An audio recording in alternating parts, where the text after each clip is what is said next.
Okay folks, today this is what I'm going to be making.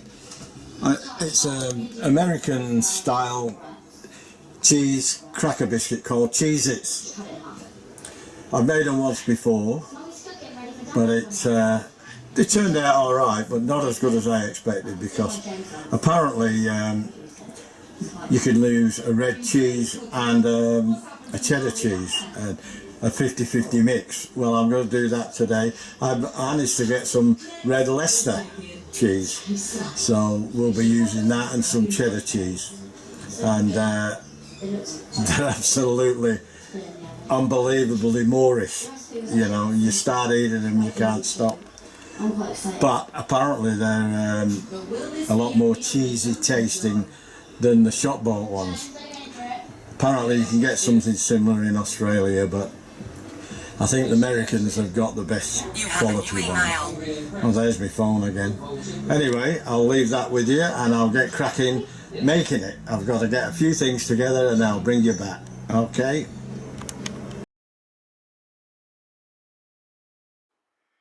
Well, how stupid of me. I had the camera on slow motion. So you'll be getting a bit of slow motion.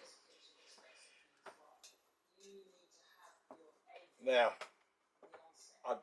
3 or 4 tablespoonfuls of water. Just brought the dough together like that. Now we've got to flatten that out and put it away for a couple of hours.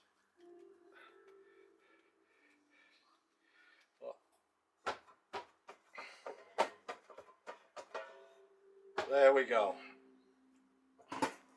Sink's getting full already. So we've got a screensaver come on the thing.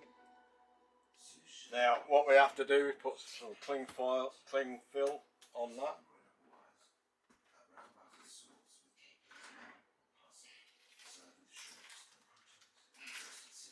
Cling wrap, whatever you want to call it.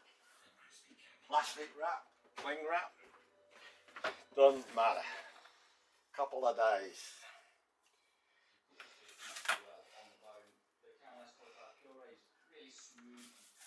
That's it.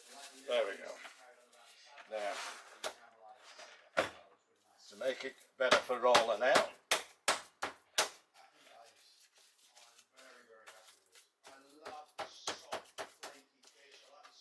we flatten it out. And that's going in the fridge for half an hour to an hour. Maybe, I don't know what time it is at the moment, so we'll probably come back after lunch and sort it out. Okay, I'll bring you back then, and when we start cutting it out. That is the tricky part. It's getting the right thickness when you're rolling it out. So we'll see how we go then. I've got to clean up here. Got to put some cheese back so it doesn't go off, and we'll see what happens. All right. I'll catch you in a bit. Okay, folks, I'm back again, ready to roll out. I've cut it in half, the dough. I'm pressing it down now, flattening it out, trying to keep a circle, because it's quite cold and hard. The butter's sort of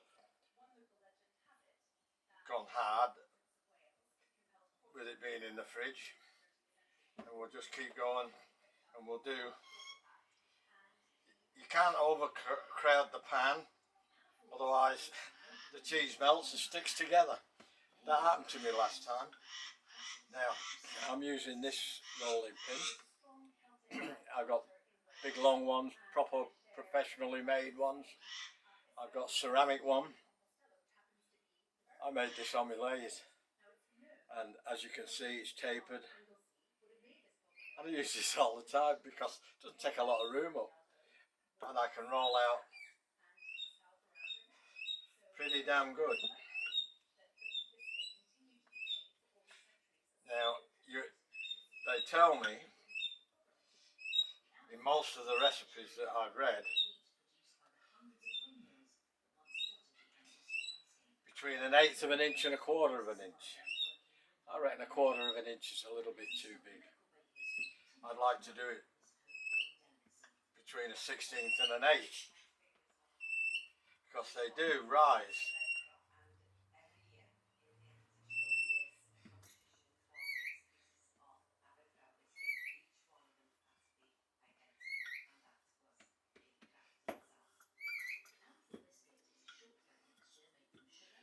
Just make sure we've got all that even. This comes in handy. This offset knife. It's got the offset there. You can go under there and move your pastry around. I learned that little trick off the internet. You learn some good stuff off the internet. Not being a natural cook or being trained in any way. Even my mum didn't show me nothing. I'd say to my mum, especially if she made the best bread and butter pudding. How do you make it? She said, it's easy.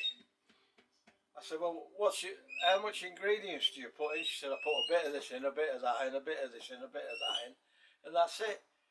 I couldn't get it out of her how she made it, you know. And she's not with us any longer now. But if you're up there, Mum, get your act together. Only joking. Only joking, Mum. Sorry, Dad. I forgot you were up there too. Now, we don't throw that away.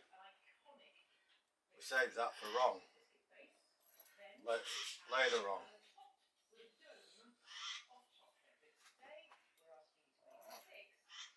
I'm going to make squares out of this now.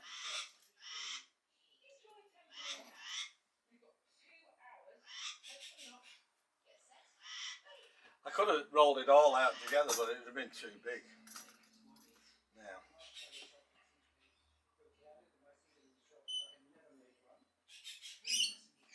we don't want to make them too small, we don't want to make them too big either.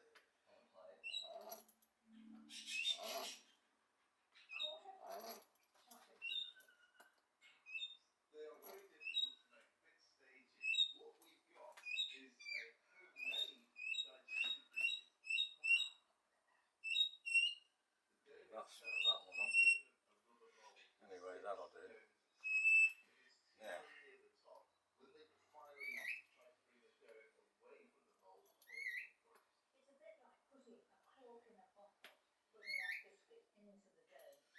some are a bit smaller than others, but it don't matter. Now, we leave a gap in between each one. We should get 4 to a layer. I'm not measuring them out. It's not worth it.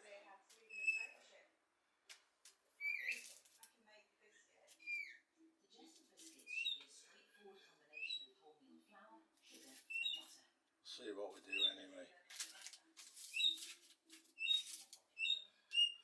We should get all these in.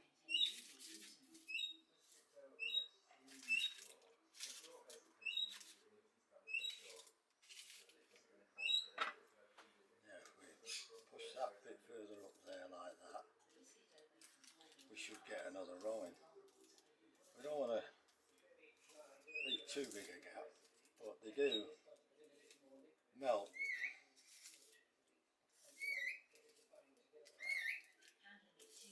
There we go.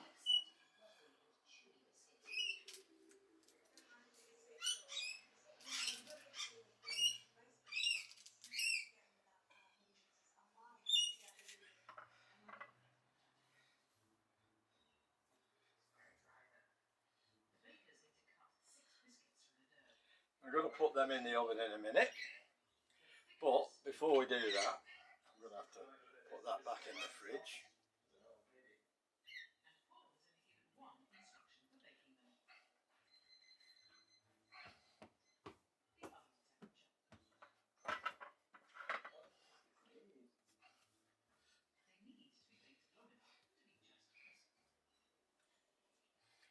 Well, again, you don't want to really overwork the dough, but you have to do a certain amount because you've got to put it back together again. Now, the important bit, the important part, you've got to put a hole in the middle. So all this I use is a chopstick.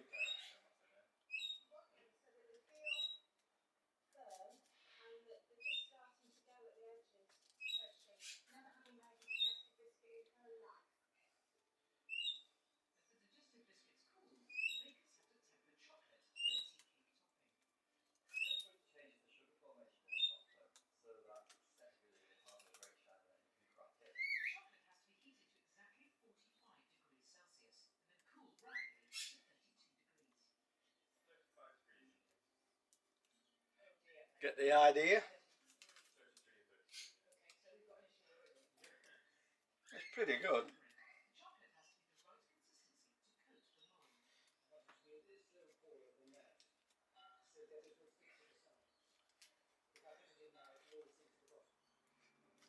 I have mucked around with the recipe a little bit, as I normally do.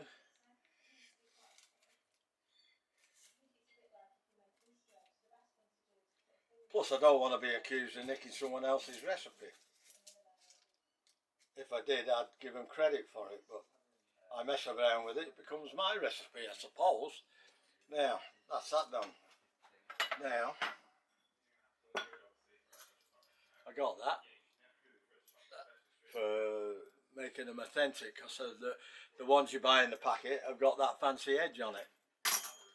So last time I did it, I didn't have one of them, I only had a wheel. So I'm going to put these in the oven. I'll let you know when I come back. I've got to look it up. I can't remember what the temperature was. I know it wasn't very high and it wasn't very long. So once I've looked it up, I'll come back once they're cooked. You don't need me to show you them going in the oven. So I'll be back in a bit. Okay folks, back again. I've got the oven on. It's 375 Fahrenheit, which is, I've converted it to 190 Celsius for 16 to 18 minutes. But the one thing I did forget to show you is you've got to sprinkle them with salt.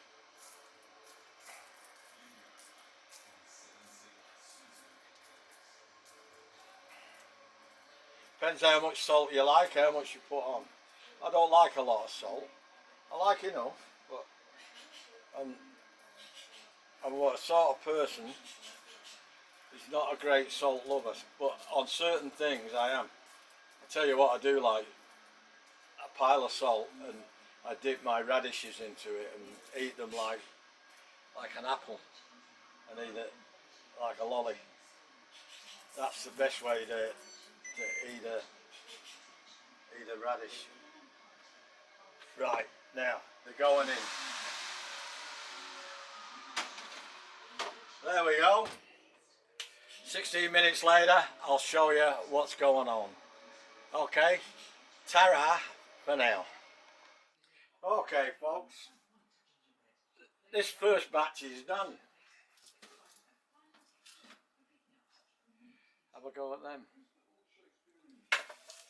Just got to wait a little while now.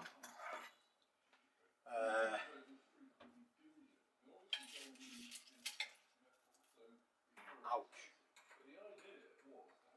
For them to cool down a bit. Don't matter. There's a better way.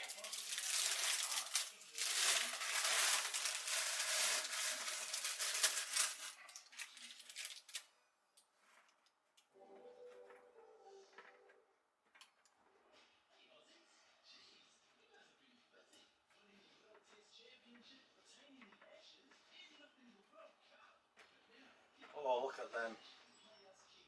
They look really, really nice.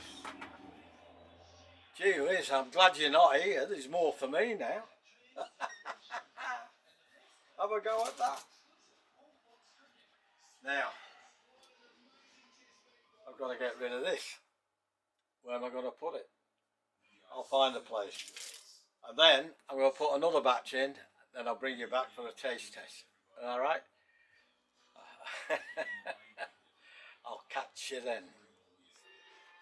Well, g'day. They're all finished and they've come out absolutely brilliant. I'll show you. See. Have a look at that. Try and get the light on it. It's pretty damn good. Listen to the crunch.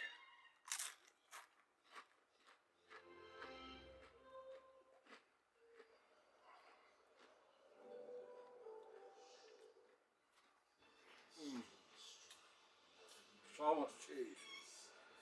You can't buy a cracker from a shop with so much flavour of cheese as them. They look exactly like the cheese that's from America. If you go on the internet and check it out, the cheese is with a Z, you'll see that these look very, very much like it.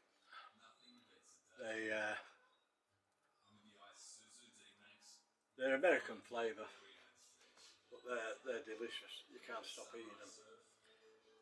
I've had a few now, testing them. You've got to test your food you cook. Now I doubled the recipe. Now if you've got, I got 72 biscuits. They're all different shapes and sizes. But that's okay because next time I'll try and get a more consistent, uniform shape. Usually about inch and a half square. It's pretty good if you can get it. Like that one. That's about the right size. And if you've got a big family or plenty of kids and they like them, I got 72 out of that batch. Double it again, you get 144, and so on and so on and so on. And just measure everything out. It's go over 1 or 2 grams. It's nothing drastic, you know.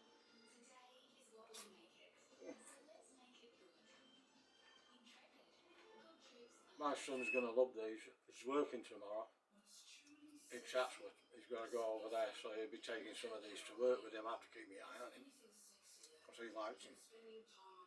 I've just given Beryl some. And she's eating very enthusiastically. She likes them too. What's not to like? I'm going to have another. There you go. That's the other side of them. The flat side. And that's the front. And they do rise. And that little hole that you put in them with a stick, with a chopstick. I don't know what that's for, but the ones you buy in a box, they have it. And they have the crinkle edges. I did them the first time with just a straight edge. And they work fine too. But I have got better this time, because the first time I didn't know what I was doing. I still don't know what I'm doing. But these are a better lot. And next time it'll be even better because I'll try and get a more consistent shape through it with them all. And you can cut the dough, the sides, to make it square or oblong or whatever you fancy. And then you can keep that dough and make more out of it when you re-roll it out. And that's the dough I got left. I'd probably get another one out of that. But I'm not a Scrooge. Well, some people might think so. I've got some friends who think I'm a Scrooge. Yeah. So, I probably am, you know. But I'm just a careful Christian. There we go. Here's another one. Here's to you guys. crunch. I did these for 16 minutes. It says 16 to 18, and the longer you cook them, the more crispy they get. Well, I might leave them to 17 next time, just to get a little bit more crispy. Not that there's anything wrong with them. Just to experiment and check out, see what it's like, you know. Hope you enjoy the video. Thanks for watching. Hope you stayed till the end. Give these a go. Let me know what you think. And if you've got any questions, send me a comment and I'll try and answer it. I'm not an expert on it. I'm going in blind myself, but it's not really hard to do. It's just a little bit of common sense. And oh my God, I've got to have another. It's terrible. I won't be eating my tea tonight. Oh. Excuse me talking with my mouth full. Don't know I'm going to do that, but I want to hurry things along. Now, thanks for all those who've subscribed to my channel. All those who've given me likes. Some of the comments have been fantastic. Some of you have really enjoyed my videos, and that's really, really, really good to know. It makes it worthwhile. If you haven't subscribed to my channel, please consider subscribing. We have a lot of fun on here. I mess up, I muck up, I crack a few funny jokes. Well, I think they're funny anyways. And some of my subscribers think they're funny too. They've actually told me. So, I apologise for that. For me, what my son calls dad jokes. Yeah, well, there you go. He'll be a dad one day, probably. He'll know what it's like. Can't raise a smile in this climate. There's no hope for you. You gotta laugh. You say an apple a day keeps the doctor away. I think a good laugh a day keeps the doctor away. And I have a good laugh every day. Even though I've got a pretty traumatic lifestyle looking after my wife, I still find time to smile, I still find time to have a joke, and I still have time to have a good laugh. I laugh at her sometimes. She does some daft things. She reckons I do some daft things too. Anyway, that's enough of that. Let me know in the comments what you think. Try it out, and I'm sure you're going to love it. And as I normally say, it's bye-bye, cheerio, au revoir. As the Aussies say, see you later. And as the Pommies says, ta-ra!